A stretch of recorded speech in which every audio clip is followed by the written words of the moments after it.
care strategy workshop. So I know that we're almost completely we're almost on complement, full complement, because we've got 80. Had 80 RSVPs and we're standing at 75 at the moment. A couple of housekeeping things before we start.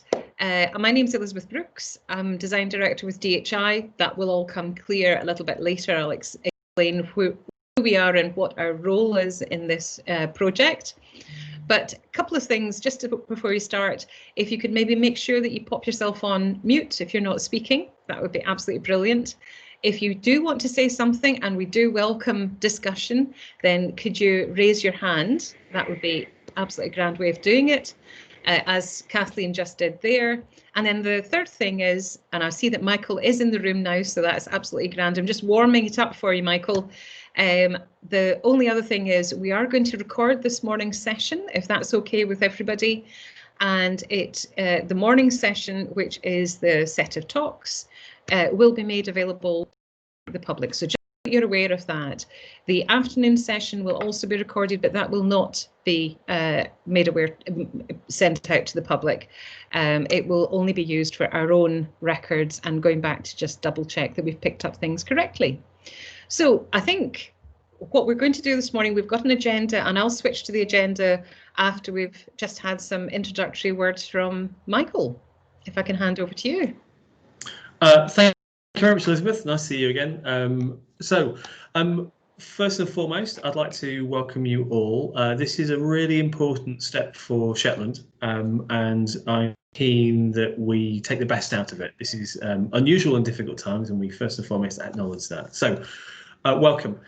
The reason why this is so important is not, as a lot of people may start to think, is not about rebuilding the Gilbert Bain. That's not the end product that we're looking for here. This is about actually engaging with what the future of clinical care, how we deliver services, what the needs of the patients are, what's the future of healthcare in an environment that is so unique and so special, that delivers so much for patients right now.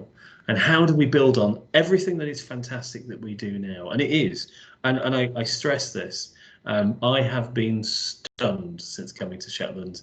The care that people give, things that people would love to do in different centres, but just don't have the ability because they're not so ingrained in the community, they're not so connected to the people that we care for.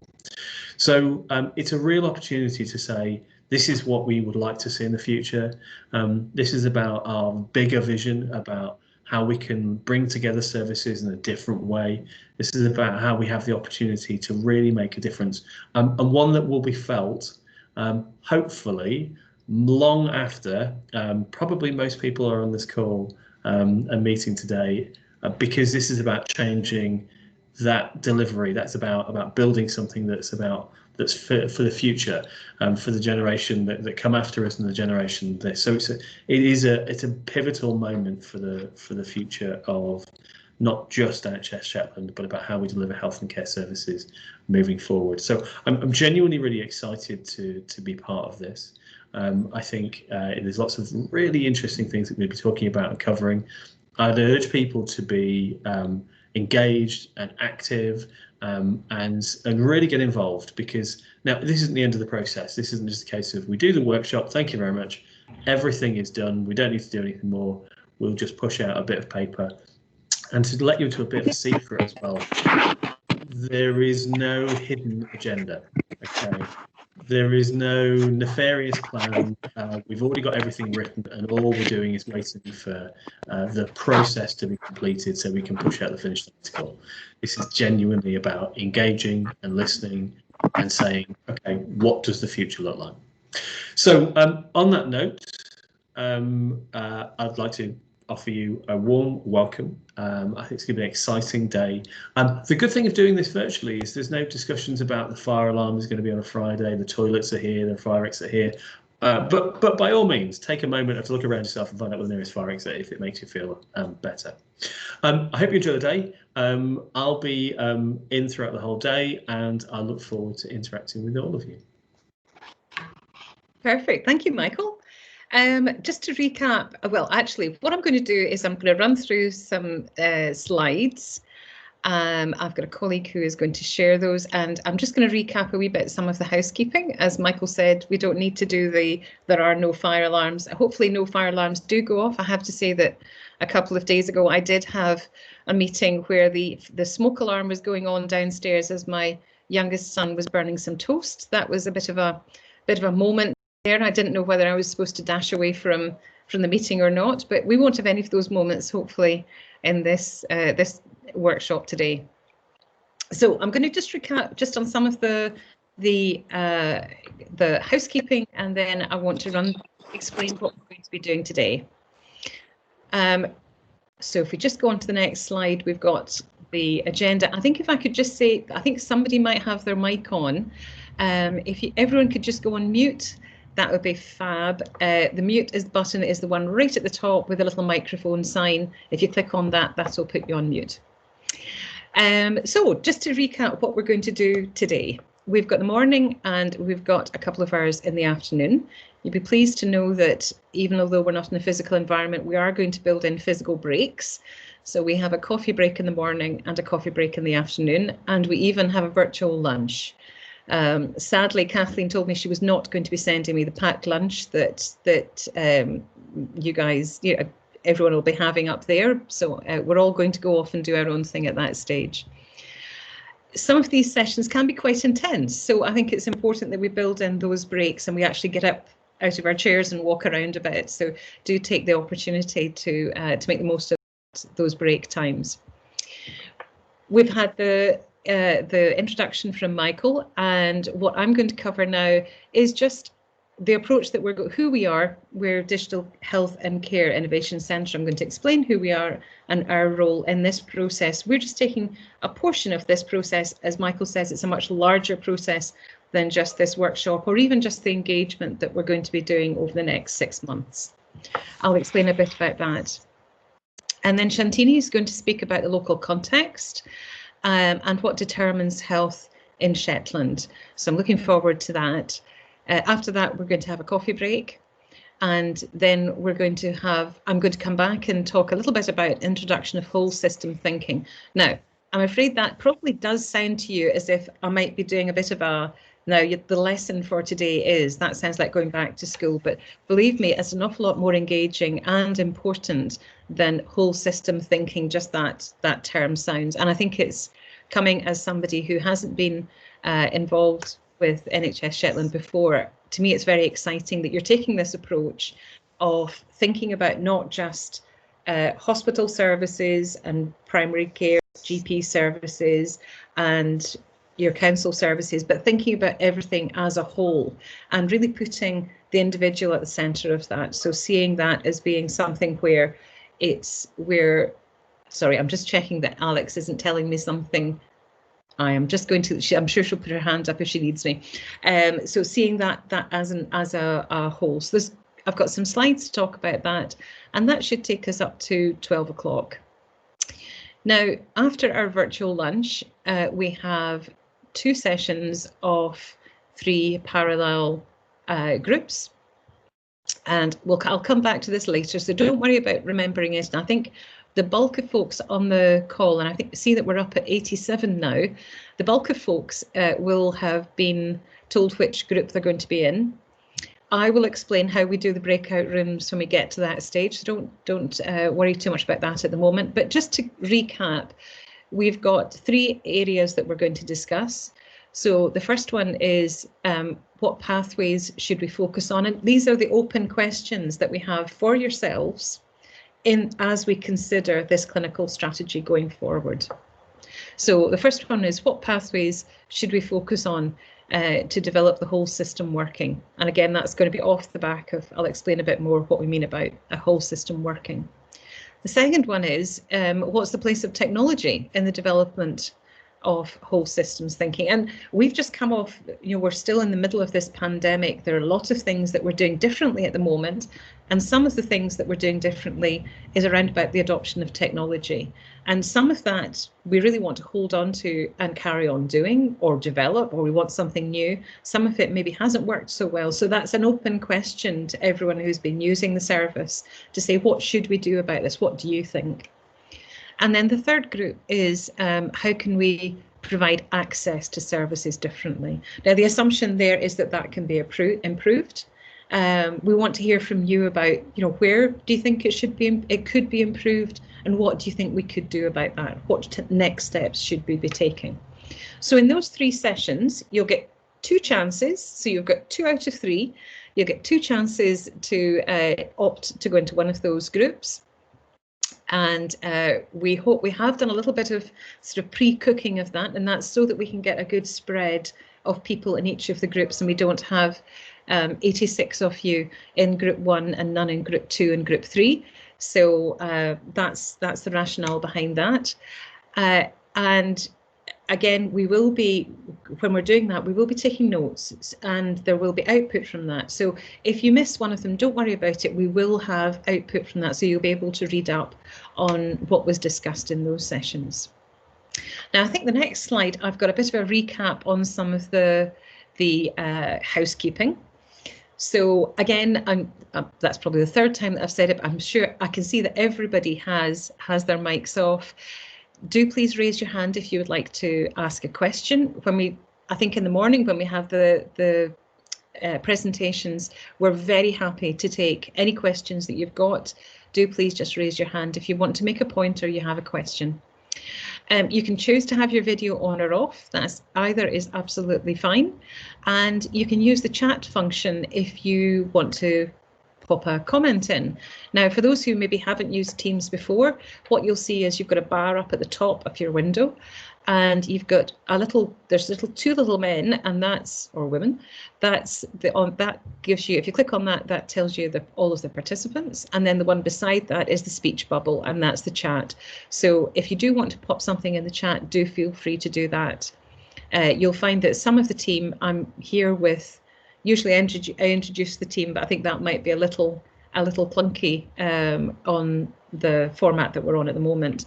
But I'm here with a team. I'm not here on my own.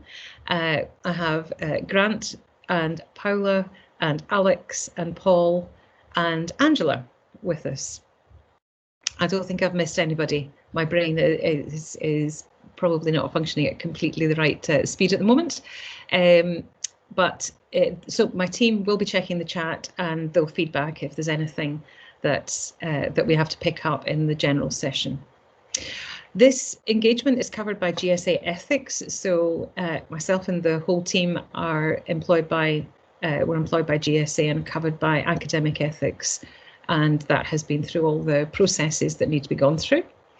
The morning session, as I said, will be recorded and shared publicly. The afternoon session will be recorded but will not be shared publicly. As I said, we're even giving you breaks, so you've got coffee breaks and lunch breaks. And I will be explaining this a little bit more afterwards, but what we're going to do for the breakout sessions is that you will have a link that you can click on in the chat to get to your breakout rooms in the afternoon session. And I'll cover that again when we get down to the bottom. But you might want to have a think about that. Try the chat button if you haven't used it before, because that's where you're going to get access to the breakout sessions. So if we maybe go on to explain a little bit about who DHI is, we're the Digital Health and Care Innovation Centre. And I think I have a slightly wordy sort of summary of who we are. I'm design director of a team within DHI, the Insights team. And the DHI is one of the national innovation centres. These were set up about 7-8 years ago by Scottish Government. And the aim was to bring academia and business and public sector together, basically to unlock the skills and the research and the knowledge within the academic sector to the benefit of both commercial and public sector. And our innovation centre has been running for about 7 years. I was there from the start, and we are focused particularly on digital solutions for health and care. Now, when we're doing that, we have a core team who are funded by Scottish Funding Council, and then our team is specialised in co-design for service redesign. And we have been brought in this instance by NHS Shetland, but we've worked on a number of different projects before across either from Scottish Government or from different NHS boards. And what we tend to do, we've got a nice photograph here of the face-to-face workshops that we've done. We tend to develop tools, and those we use either in interviews or in workshops to get conversations happening and to gather information through those workshops. So I like to see the tools are something that are a structure around about which you can frame discussions. Having worked in this area for quite a long time, it never ceases to surprise me how we're all experts in our own little area, but we tend to be less aware of what's happening upstream or downstream. This is coming back to the whole system thing. And sometimes by drawing out a pathway of saying, you know, for a patient, they've got to go from here to here to here. Even just by drawing that out, as you can see in the tools in front of you, there can be those aha moments where folks can go, I didn't realise that actually we do it this way, or we could maybe do that slightly differently, or I didn't realise that patients have to do that 3 times, or they're coming round and redoing something. So just even drawing this out, having a visual representation of what's happening can be really, really helpful in understanding what what's the steps that a patient is going through when they're receiving the help that they're needing. The other thing that our tools will do is the tools will quite often form the output of the discussion that we're having. So what we're doing today, you'll see we'll be using digital tools in the afternoon, and we'll be collecting information.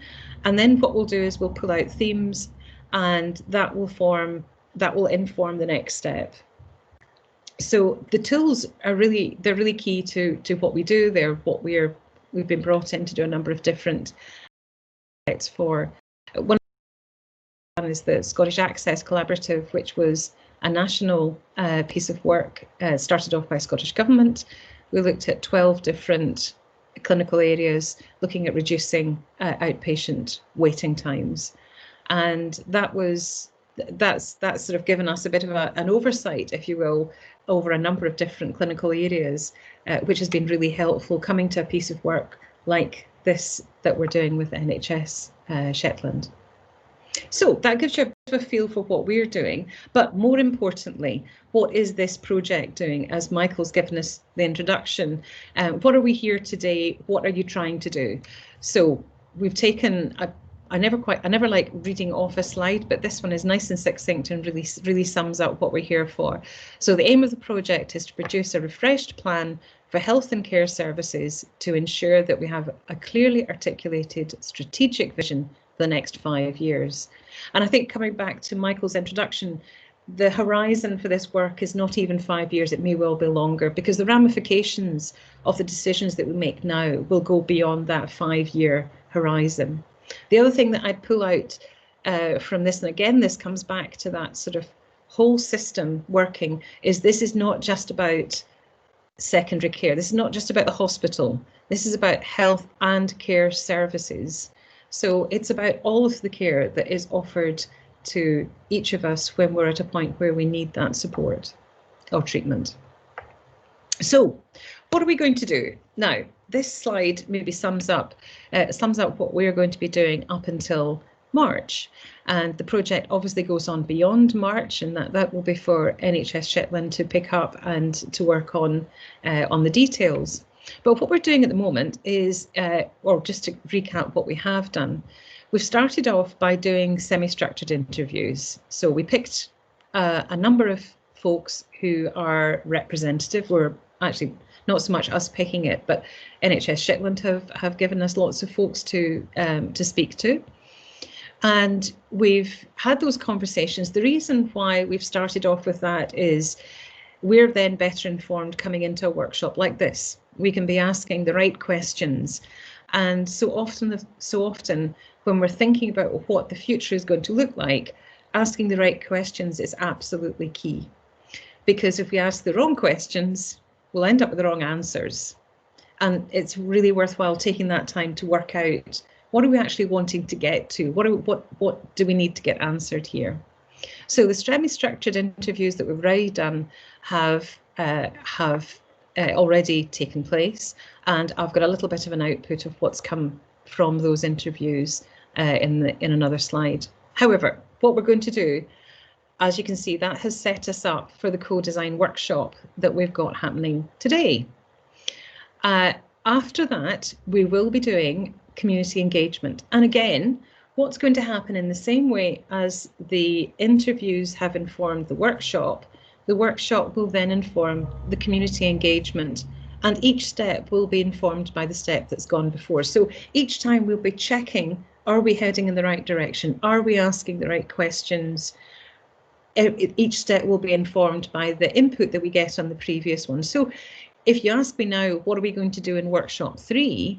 I can have a guess, but I don't really know what we're going to be doing in workshop 3, because that will be built up as we go through with the community engagement and workshop 2. At the end of that, we'll be producing recommendations and report. So a lot of the stuff that we're doing, so for example, with structured interviews, will be on the basis of themes. So we won't be picking out, we've got this interview and this is what came out of it, but we can pull that together so that you can start to see the big themes that are coming out of all of these different individual engagements. And the same thing will happen when we do the community engagement, because we'll be going out to the community through Facebook. We're also very aware that not everybody is digitally connected, so we're hoping to go out using some good old paper tools that could even be printed off on an A4 printer, or I'm absolutely ready to post to somebody if we need to do that. Good old Royal Mail. We will find some way of getting to folks who are not on Facebook and can't access that. We've got the first step of that, which will be using the structure that's already existing, the Voices of Equity. So that's an absolutely brilliant first step. And I'll show you the tool that we're going to be using just in a moment. But what we're looking for is sort of who can we engage with? Who do we need to bring inside the tent in order to get everybody's voice heard? So I think, Grant, that next slide was the right step. That's absolutely grand. So if I summarise where we've got to so far, not so much looking forward, but where have we got to now? We've done a bit of desk research. We have read through your previous strategy documents. We've read through council documents, and that's given us the context even for the interviews that we've done. We've then done we had 9 members of staff that we've interviewed, and I have to say, I'm afraid I should have looked up her name, and I've forgotten her name now, but we interviewed, the very first interview we did was with your head of infection control. Oh my goodness. First of all, it seemed like she had about 6 different roles, and we covered so much in that interview around about what you'd done with COVID and the facility, how facilities had to change the building, and everything came at us very, very, very fast. So each of these interviews have been incredibly insightful for us, and that all gets fed into the output that we have at the end of it. We've also done semi-structured interviews with community and patient groups. So particularly we had, thinking back to it, we had one interview where we had 3 clinicians and we had 3 patients who have long-term conditions, and we had a long chat about how which groups were available, which ones were well received, and how things had changed during COVID as well, the good and the bad. So that's been really insightful. We've also had, just thinking about another interview that we've had an interview with a number of the social work department, just talking again about that interface between social work and the support that the council gives, and secondary care, and sort of unpicking some of those, just looking at, again, framing that, what do you think we should talk about? So that gives you an idea of the sort of breadth of folks that we've spoken to already. At that point, which is just before this workshop, we've done a synthesis of the insights from those interviews, and I'll I'll come to that just in a couple of slides. When we were putting this slide together with my colleagues, we decided to put 60 plus because we thought, do you know what? You've got 80 RSVPs, but is everyone really going to pitch up? And I'm now looking at 87 participants. So we've all scrubbed that and say, so thank you everyone for making the time to come along this morning. That's been really, really good. So coming on to the next slide.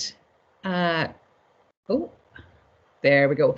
This just gives you an impression of who we've spoken to. So some of them are very tiny, so my apologies if you're watching this on a very small computer, but you can see that we've got, again, we've had a number of generalists, a number of specialists. We've spoken to diabetic patient, lead Macmillan nurse, we've spoken to the Anchor project, we've spoken to an equality lead, we've spoken to stroke patient, work executive manager, voluntary action, Shetland, cardiac nurse. We've had again quite a good spread, although I have to say, if you don't find that your role is in there and you would like to speak to us, do feel free to get in touch. And we haven't covered everybody, and that's why we have these much more inclusive events such as the workshop that we're doing now. So we're very aware that we can't cover everybody, but we will try our best through a number of different means to get everybody's voice heard. Now, what actually came out of those interviews, we've got another slide with just the kind of summary. Oh, do we not have the themes that came out of the slide? That's the one, thanks, Grant. So these are the sort of feedback that we got from those interviews.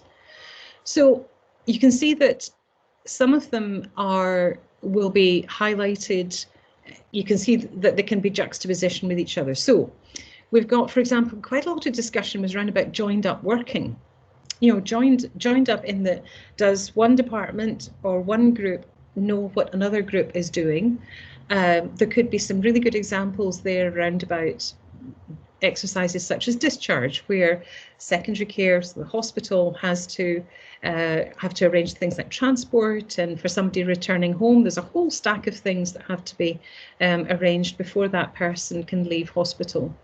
So joined up working, juxtaposition with whole system approach. So that is very much about the approach that is being taken by NHS Shetland about being inclusive, taking everybody together and saying for the patient, this should be completely seamless. It doesn't matter to the patient who is actually providing the service, as long as the service is being provided. Those joins shouldn't be visible to, if it was me, I don't need to know who is taking me home, as long as somebody is taking me home and it's safe and it's the right level of support. We've got other things that came up here about being person-centred, about moving forward, having very flexible facilities. I think that was quite it's quite a bit of discussion around about the hospital that you've got now, but not just about the bricks and mortar. It's about what's in the hospital and what should be in the hospital, and could the barrier between the hospital and the community maybe be blurred a bit? Could that be something that could be all inclusive? There's lots of sort of discussion around about that. Quite a bit of discussion around about mental health, and I think that was one that was pulled out particularly because of, as Michael says, on Shetland you can't offer everything. There aren't any centres that offer everything, but there's maybe some mental health was maybe one that was pulled up about as being maybe that's an area that could be looked at, about what's offered on island and what is offered off island. Community-based care, unsurprisingly, came up. Rights and risks. Health complexes. I think we did focus on patients. We've been looking particularly, and this is just because we've only covered a small amount, particularly folks who have got long-term conditions and maybe even more than one long-term condition. And how can that be best supported in the community, and how can the system best support individuals? I'm just having a look at this. We had we had quite a bit of talking about from the patient point of view, but we've also had conversations around about from the staffing point of view. So things like sharing models of recruitment. It's how, from a staffing point of view, NHS Shetland, and maybe here the council's included as well, can make the best of the staff that they do have, but also to attract the right mix of staff moving forward. And again, that's those big questions about what services do we want to provide on the island? How can we best do that? How can we attract the best people for that, to serve that mix? So that gives you a little bit of a feel for what we've touched on with the interviews. It's by no means an exhaustive report that will be coming, but it was perhaps enough to give you a flavour of it going into the workshop today. Now, Grant, I'm a bit confused about which slide's going to come next, so would you like to surprise me? There you go. What I was actually expecting was the one that had the whole system to come between that and this, but we're fine. So I've just sort of recapped what we've already done. So we've talked to a number of folks. We've got some indications of what would be best to be talking about this afternoon, and that's been really, really helpful. But what I did also highlight on that timeline of what we're going to do, we had discussions and interviews, and then we had the workshop, and then we had engagement with the community. And as I said, we're going to be using a number of different routes to do this. But just to give you a feel, so this is a bit of a sort of a spoiler for what's going to be coming out after the workshop. But what we're going to be doing is to produce an engagement tool which can go out digitally. So what it's going to do is it's going to support the aims of the clinical strategy. It's going to give us further insight into the public experience, and this is really important for us to be able to get that spread. We can't get everybody together in a town hall now, but we can actually access folks digitally. So it's to get allow everyone's voice to be heard. It'll let us build a comprehensive view of the current state and the vision for the future. So that's which areas do you want us to concentrate on? And do you have any ideas of what you think we should be looking at for innovations and solutions? So the tool itself, who's going to use it? We're going to send that out to communities and community groups, to young people and youth forums, and to patient volunteer groups. Now, again, this is something where if you are a leader of one of those groups and you would like, you say, you know, we're meeting virtually, or we're even meeting at a distance, even not face to face, obviously at 2 meters different distance. But if you've got a group that you are able to get together and you would like to do this as a group, please do let us know, because we would very much like to give you the tools so that we can get that feedback from you. We're going to, it'll be available in an interactive digital format on Facebook and as a paper copy. Again, I would stress that if it comes down to a question of we can't get it any other way, but we'd like you to post it to us, we are very happy for you to post it and then post it back to us. So we really do want to make it accessible to everybody. Looking at the tool itself, the next slide just gives us a bit of a feel for what it looks like. So it's a little bit tiny, you won't be able to read that there, but what it's going to do is it's going to ask questions in 4 different areas, and it's a digital tool, so you just type in what you want to type. But what we're aiming to do here is to have it as a reflective tool. So it's something for you to sort of take a bit of time, consider the question, and then fill in what your experiences are of Shetlanders' health and well-being. And again, I think that's something let's not treat this just about the hospital services, but about all of the services. What are your experiences about health and well-being? We've got well-being in there because this is all about this is not just about treatment once a diagnosis has been made, but also about keeping folks well. So if we can sort of include that in it. It's It's an activity-based tool with responses to be captured as a written exercise, and it focuses on the past, current and desired future for the participant. It can be submitted online, or as I say, we will be able to work out other ways of getting it to us if that's needed. So hopefully that makes sense, and particularly if you do want it, do let us know, and we'll be following up after this workshop with that engagement tool. So just to come back, I'm so pleased that we had this slide already in there, because otherwise I'm going to get completely lost with what time we're at. So I wanted to leave, we're just coming up to 22, and I wanted to leave 5 minutes just for any questions. So we'll have some questions, and then after that, Shantini is going to give us a bit of an overview of the local context and what determines health in Shetland. So can I just open it to the floor? We've just got 5 minutes. Does anyone have any questions on what I've just gone through? If you do have a question, if you want to put up your hand, that would be fab. I love this moment of digital tumbleweed. It's quite disconcerting. If we're in a room, it would be so much easier. If there aren't any questions, I'm just going to ask Michael and Kathleen if there's anything that they wanted to add to that. Elizabeth, I suppose the only thing to share with colleagues at the event is that in the parallel sessions, then we've got a number of colleagues who are going to present to us. So they're going to take us through an example of improvement work that's already happened in Shetland. So we've got Alison Irvin, who's going to talk to us about diabetes and long-term conditions management. We've got Claire Rogers, who's going to talk to us about the work she's done to improve access to audiology.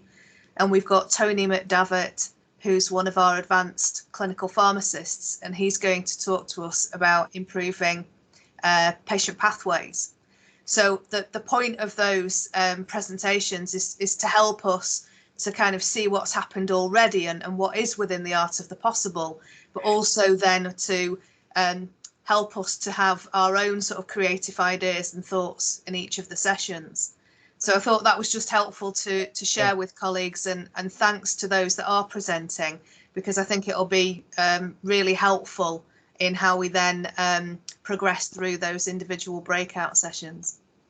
Perfect. Thank you, Kathleen. I had missed that out. There's always something that I miss out, and that's why I have the team behind me, because as I say, there's a digital kick under the table generally when I've forgotten something, and it's usually something like we're doing recording and we're not. But that's really helpful to have that pointed out, and I think that's going to be really, really good to put that context as we go into the sessions in the afternoon. It's been really worthwhile to have them there, and thank you to them for contributing.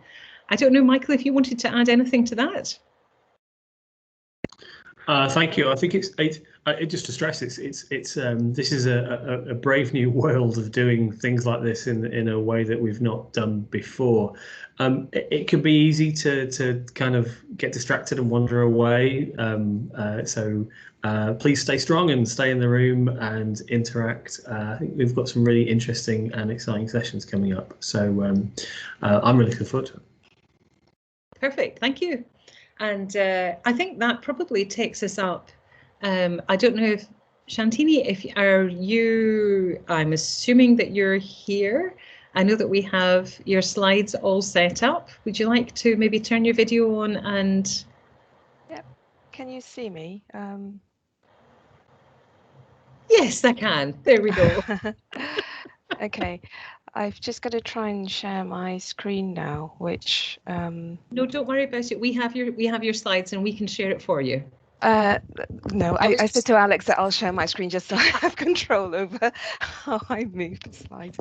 But that should be okay. I'll tell you what, shall I talk while you do that? Because I know from personal experience that trying to find how to share a screen at the same time as talking I am almost completely incapable of that, in the same way as I'm incapable of talking and writing at the same time.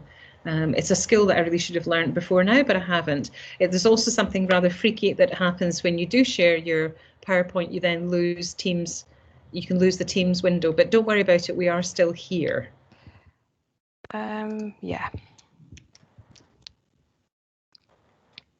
And hopefully you can share. I think we're all, as Michael says, it's a brave new world. We're all cutting our teeth on what Teams can do, and there are times that we've found that there can be some restrictions about whether you can share your screen and that kind of thing. So we do have a backup, Shantini, if you find that you can't do it. Yeah, I think it's uploading at the moment, but maybe it is better, Alex, if you can share for me. So No I will. That's as with everything, we built and brace it every time. Always have a plan B. Okay. So I'll have to. There we go. Yeah. Well, you'll have to do the move the slides along for me. Hopefully, it'll be pretty straightforward. Okay. Great. Shall I just kick off then? Absolutely, go for it. Okay, great, thank you. So thank you very much for the opportunity to come and present today, and it looks like a really interesting program, and it's really nice to be a part of it. So next slide. Oh, Alex? Sorry, I'm just trying to load this. I'll keep talking. So over the next 30 minutes or so, what I want to do is show you some data to give you a feel for population health in Shetland and also some of the wider determinants of health. So here is a list of the subsections that I will be going through. Now, where it's possible, I've tried to get data for Shetland, but for some things that data just isn't available, and so I've had to draw on data from Scotland, but mostly just to give some context, and most of the inferences should be applicable to Shetland as well.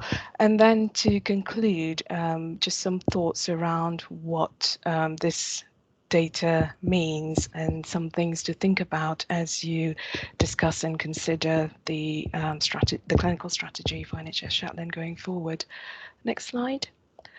So I'm going to start by looking at the population profile in Shetland, and as you can see, the shape of it is very much of an aging population, and that's not different to what it is in Scotland and many other developed countries.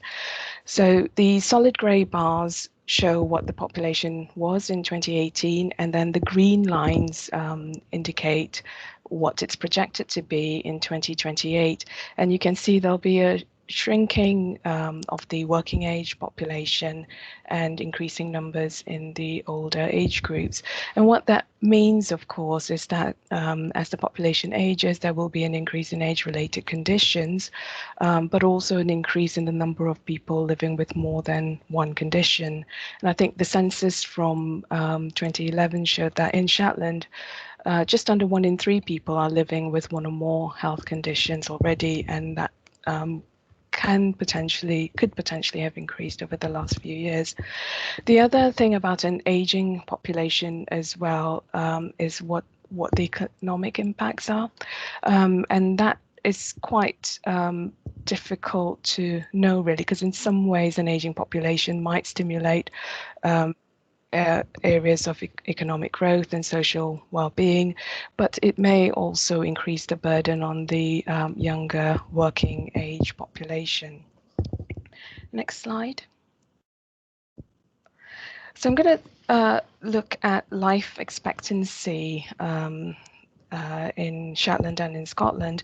So what this slide shows is that if you were a baby boy born between 2001 to 2003, whether you were in Shetland or in Scotland, you would have been expected to live for 73.5 years.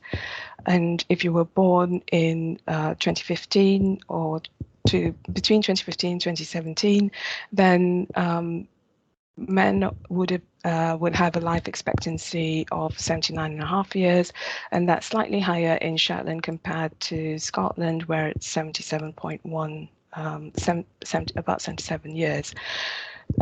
Similarly for girls, if you were born in 2001 and 3, life expectancy was about 79 years in Scotland, and more recently, so female births between 2015 and 2017 have a longer life expectancy at 83 years in Shetland compared to about 81 years in Scotland. So people are living longer, life expectancy has increased, but it's the quality of life that, we also need to look at. So next slide, please. So before we start to look at quality of life, I'm just going to look at causes of death. And in Scotland, ischemic heart disease is the primary cause of death, followed by dementia and Alzheimer's disease, lung cancer, cerebrovascular disease, which includes strokes, and then chronic lung conditions. Next slide. In Shetland, the causes of death varies between males and females. So for men, the leading cause of death is ischemic heart disease, followed by lung cancer and then chronic lung problems. Whereas for women, the leading cause is dementia and Alzheimer's, followed by ischemic heart disease and then breast cancer. Next slide. So just to start to look at life expectancy, so I showed you the data of life expectancy, but we also need to look at how much of that life expectancy is life in good health. So for men, so this slide shows you the data across all the health boards in Scotland. The column on the left shows you the data for men. And so for men, in Shetland actually have the longest period of life in good health. So although life expectancy is 79.5 years, 67.5 of those years is life in good health. Women, however, don't fare so well.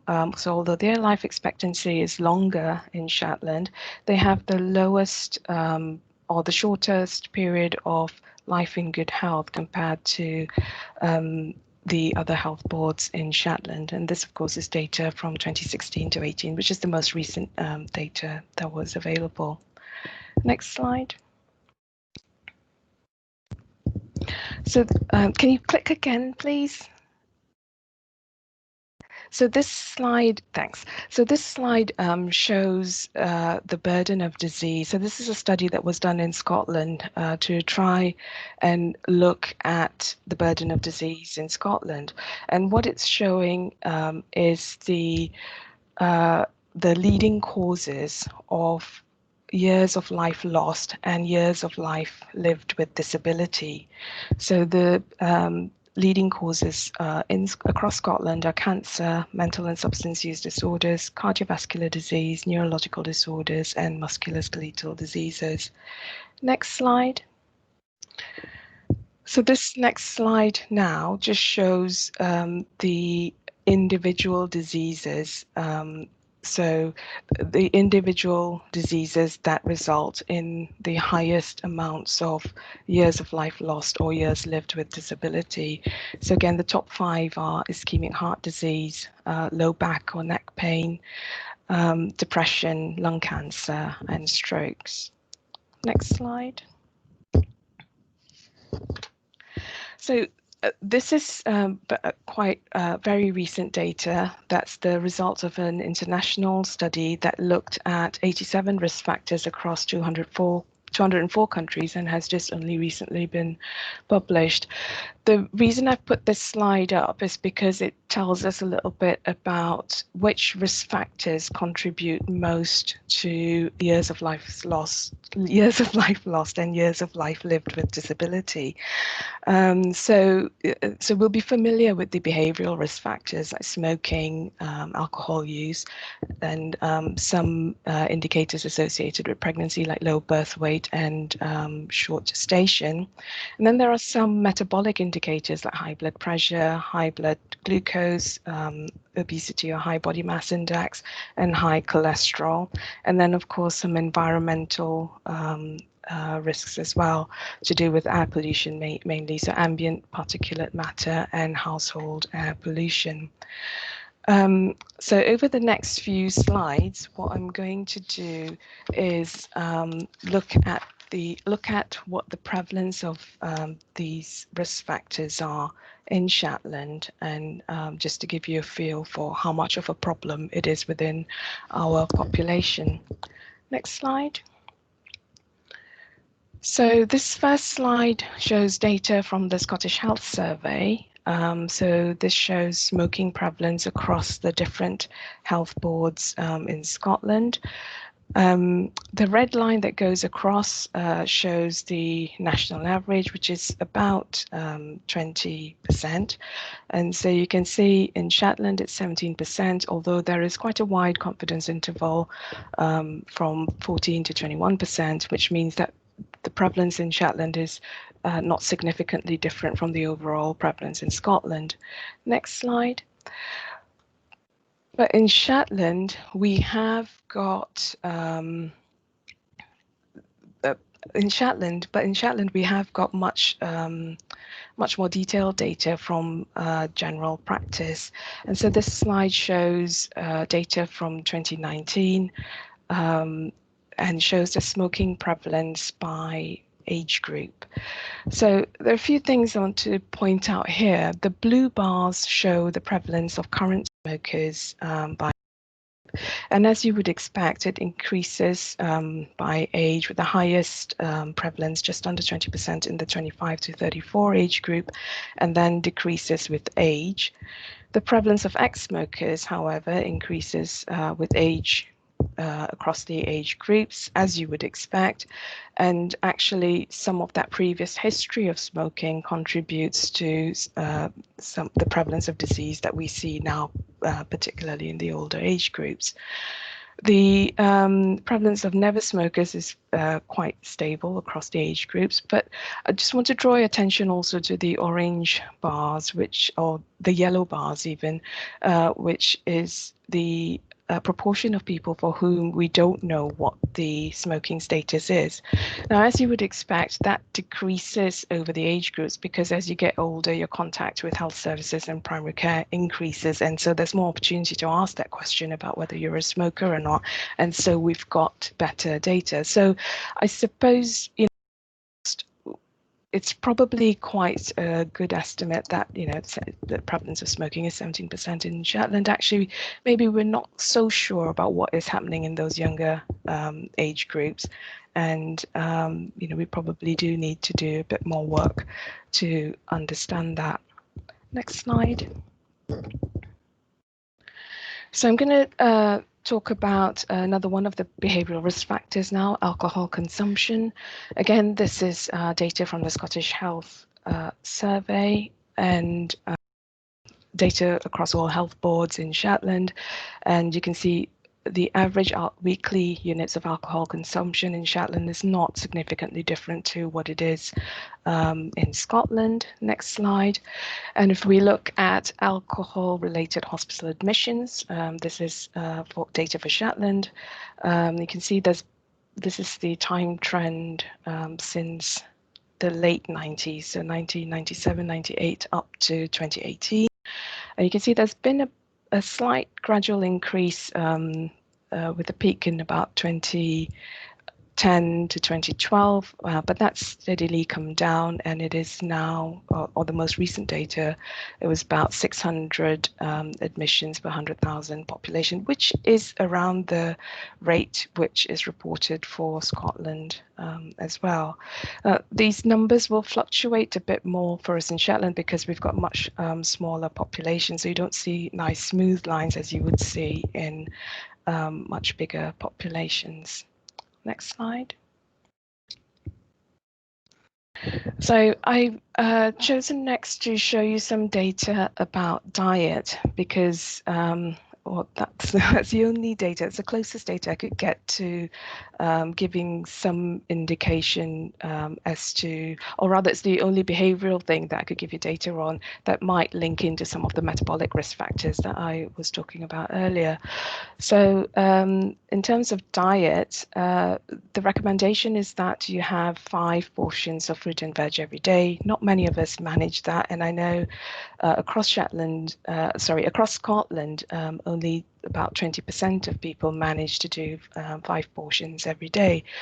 But this slide shows the average daily portions people consume, and across Scotland it's just over 3, but in Shetland it's under 3, and that's significantly different from the national average. Next slide.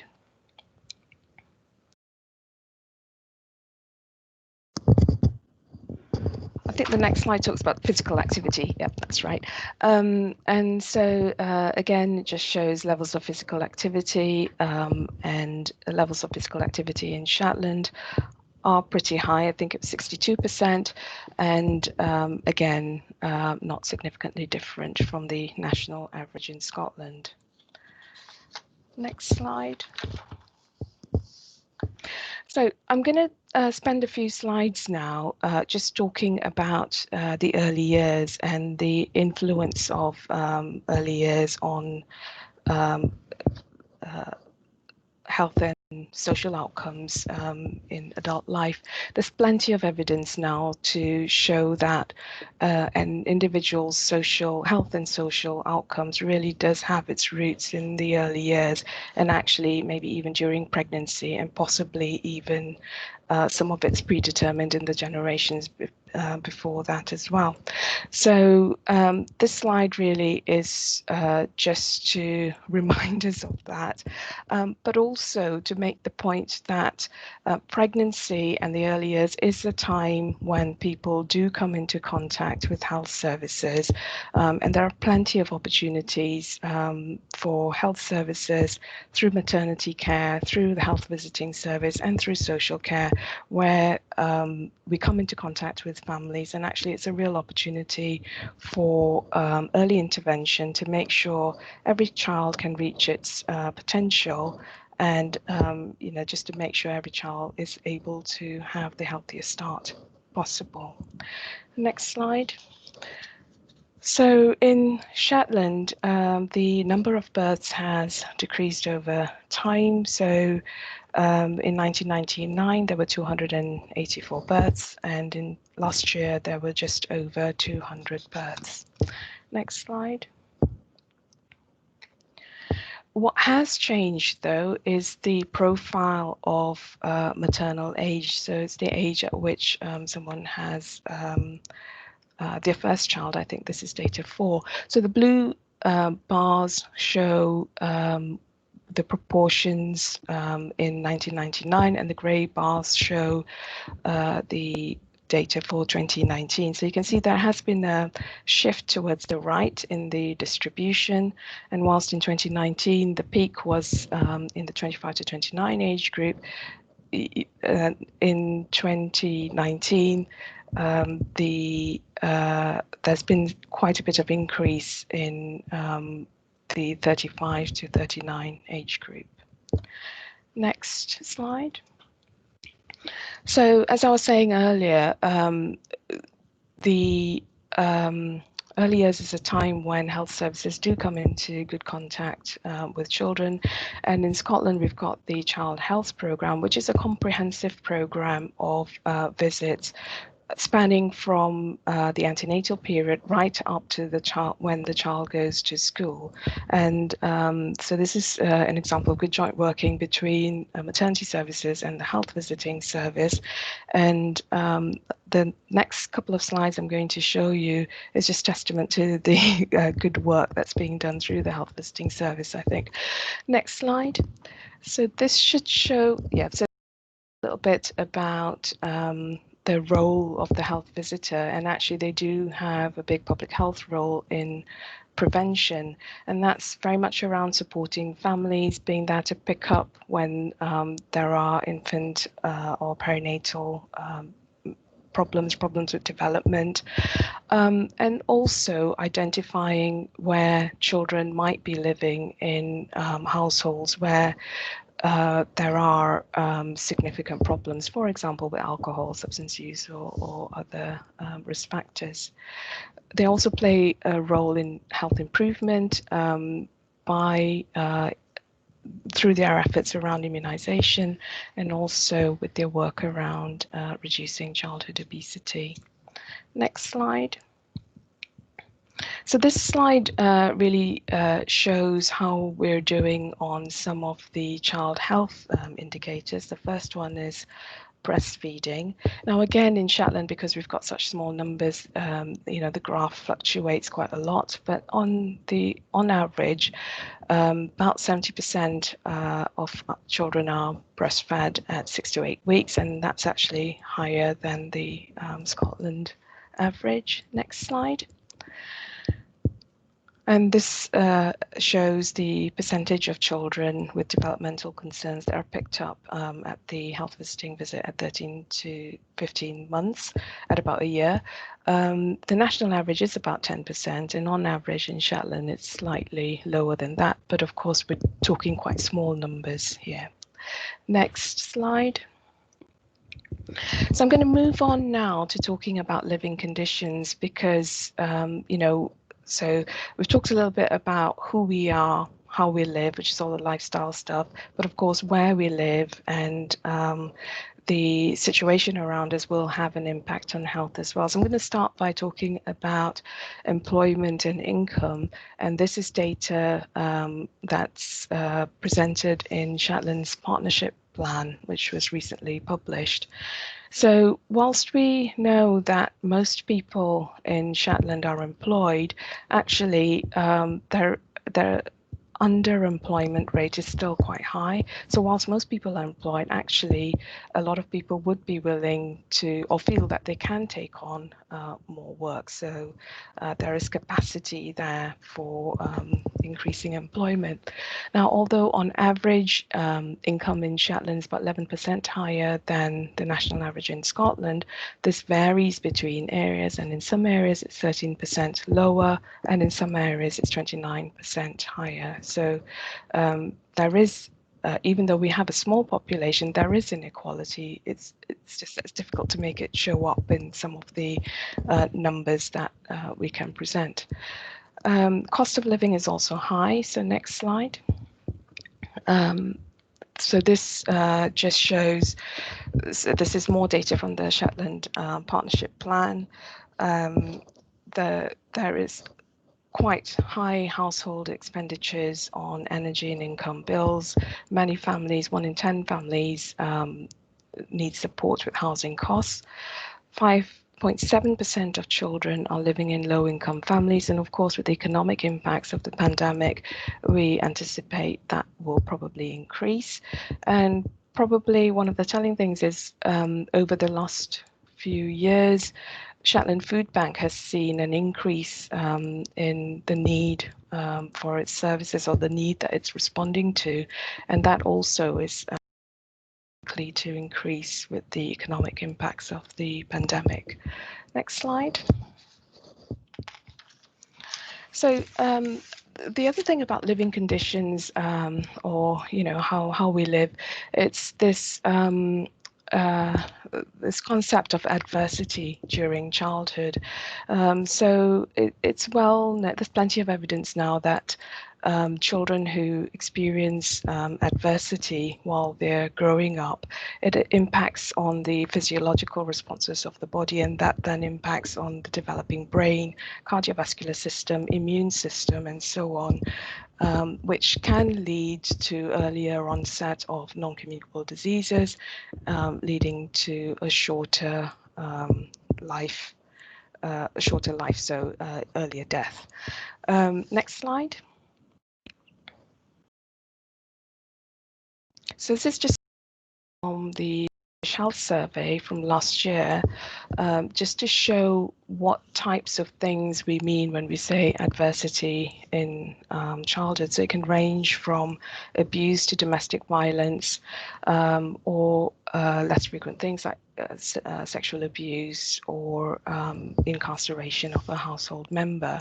So this is adults that were surveyed, and this shows the proportion of adults who reported that they experienced some of this when they were growing up. Now, in 2019, across Scotland, 15%, or about 1 in 7 people, said that they experienced 4 or more of these things. Next slide. And this is important because we know that people with 4 or more ACEs were less likely to have a degree qualification or a higher qualification, and they were more likely to have no formal qualifications. Next slide. They're also more likely to be obese or suffer with cardiovascular disease. Next slide. Have a long-term limiting condition and lower mental and well-being scores. Next slide. So I just thought, I can't really talk about health and context of health without mentioning mental health. So this is some data again from the Scottish Health Survey, and it talks about the prevalence of loneliness in Scotland. I think what was striking about this is that the prevalence of loneliness is actually quite high among young, particularly in women. So among 16 to 24-year-olds, nearly 1 in 5 of women experience some sort of loneliness, compared to about 12% of men. And of course, those who report having felt lonely also have lower mental health and well-being scores. Next slide.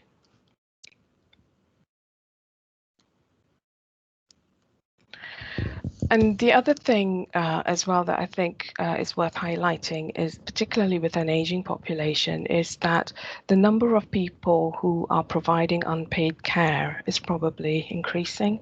So across Scotland in 2018, more women were providing unpaid care compared to men. And those who provide longer periods of unpaid care are more likely to have lower mental health and well-being scores compared to those who provide shorter periods. Next slide. And this is the penultimate slide, I think, and this is just to acknowledge that we are currently in a pandemic situation, the impacts of which are probably going to last for a long time. And I think we just need to be mindful that there are some directly attributable effects, the clinical illness and the mortality associated with that. But more than that, we're going to see the wider impacts of all the control measures that have been put in, and that can range across a number of things. Firstly, from the lockdown and isolation, the impacts on mental health, particularly for our young people as well, and then things like exposure to domestic violence and abuse. And I think there is some evidence across the piece where, the way services that deal with these things, they've had to shift, or what they're seeing now is slightly different, where lockdown and isolation has meant that the type of help that people are needing are more acute. So whereas before they might have been having phone calls about, might need to leave, actually now it's more urgent and I have to leave now. And so the response is slightly different in that you have to find accommodation more acutely. So I think we're all having to shift and respond to changing needs across the system. But the key things, I think, all of these things will have an impact on our living conditions and so on. And also mental health is probably the big thing that we really need to be aware of and have plans in place to deal with. Next slide. So this is my final slide, and so just to summarize then, we really different in terms of our health compared to the rest of Scotland. In some ways, we're doing slightly better, but there is still a high prevalence of non-communicable diseases. People are living longer, but often with more than one condition. So we really need to think about how we support healthy aging. And some of that might be through a focus on prevention, making sure that people can access the care that's appropriate for them appropriately at the right time. Clearly, there are opportunities during the early years for early intervention. And there's something also about making every contact count, whether that's in the health service or wider care services. It's about working seamlessly across the piece. There's plenty to learn, I think, from the pandemic response in that we've had to change the way that we work, and there are some things from that that we may want to keep. And so we just need to be mindful of that learning as well. And then, of course, it's about working together across health and care to address the wider determinants of health and tackle those issues to ensure that we have equality across the board. And much of this is articulated within the Shetland Partnership Plan. Next slide. So that's all I was going to say. I'll stop there now. And happy to take any questions. That's another slide, Alex.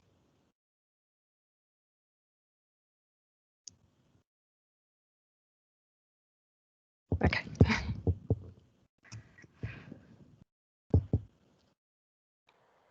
I think, Shantini, you've got a question from Yvonne. Okay. Yvonne, would you like to ask a question? Hi.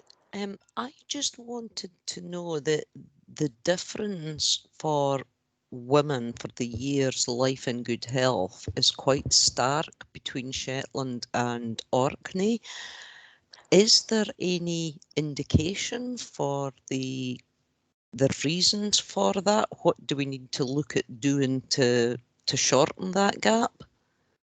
So that's a good question. I think my first response to that will be that we're looking at data for 2016 to 28. So I think we need to look at a longer time frame because both Shetland and Orkney have got much smaller populations.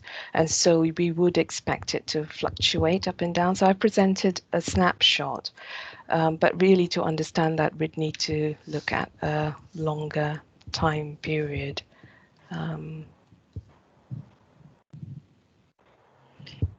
Yes, you can see that on the graphs as well, Shantini, that a lot of because that jagged nature of the, as you're talking about such small numbers, particularly when you're looking at some of the baby and young child. Yeah. So certainly, if we looked at it over a longer time period, then we'd be better able to understand if there really was that stark gap. Are there any other questions? Yes, Kirsty. Yeah, I put a question in the chat. It was just around loneliness and mortality, and I'd heard stuff around loneliness being equivalent to smoking 15 cigarettes a day. I don't know how you measure loneliness though in pack years, but I just wondered about that. In terms of our setting, and loneliness can occur even if you're in a crowd. You don't have to be remote. But I just wondered if you had any information about that, whether that was just association or whether there was any causation. So I don't know specifically, but I think there is quite a lot of data out there to say about the impacts of loneliness, both on physical and mental health.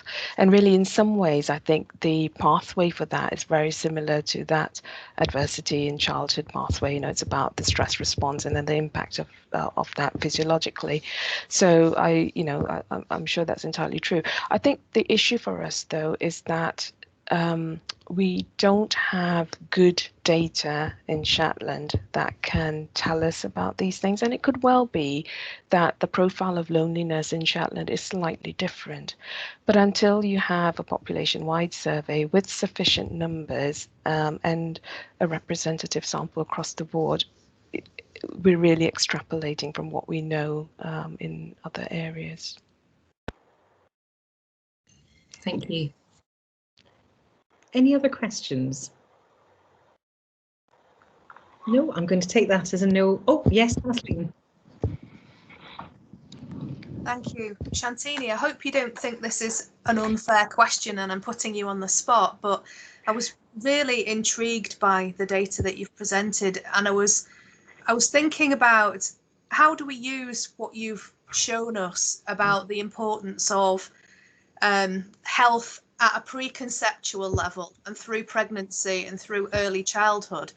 How do we use that data to perhaps inform how we practice and how we deliver health and care, so that for the next generation we we reduce the opportunity of children having adverse childhood events and will go on and have an impact on their health in adult life?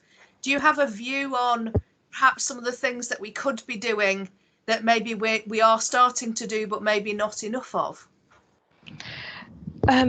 Yeah, so this is my pet thing, but yeah, so I think one of the good things about Shetland is that, so one of the benefits of having a small population with 200 births is that you can have quite a good handle on your cohort of births every year and going through. So actually what we need is a group, a multidisciplinary group, or cross-sector group actually looking at that data regularly and using that data to inform or change what we do. And it's like most things really, if you're looking at the data and looking at the trends, then you can start to see how you can impact on things or how you can change things and improve outcomes. So I think we do need to have a space where we are actively looking at the data and actually, maybe using other sources of data as well that are not easily available. So education, for example, social care. And so I think by looking at different sources of data will give us more information, but really maximizing the opportunities for children where you can actually have such a good control of the cohort that you've got should be straightforward. Excellent. So I think, Jane, you have a question as well. Hello, Shantini. I've not met you before. So we have an emotional wellbeing and resilience project in Shetland, which is directly targeted at this childhood adversity issue. And our focus for this year is the pre-birth to 5. And I do think we need to use a lot of that to inform what we can do locally and directly with families. And my concern and word of caution around a lot of this work is also, if we look at the Marmot review and that report, it shows us that some of these issues are societal issues, and we have to be careful also not to put the responsibility onto individuals for those issues that are wider things that we need to be pushing back up the tree for the government to address. So I just wanted to share that with you and to keep some of those points in mind. Thank you. So if I can respond, I think that's really true. So I think there are some structural determinants of inequality, and then and I would argue that actually, some of these adversities in childhood are a result of those structural inequalities, and actually they are on the causal pathway between the structural inequality, so like poverty and those sorts of things, and the health and well-being outcomes. Now, but there is also a lot of evidence out there for interventions.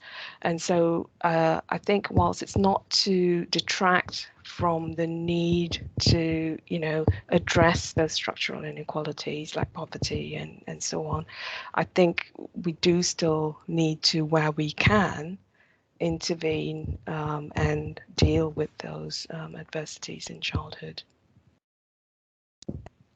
Yes, absolutely. There are things we can do to help heal and repair anything that's impacted a child and a family, and we should absolutely be doing those. Totally agree.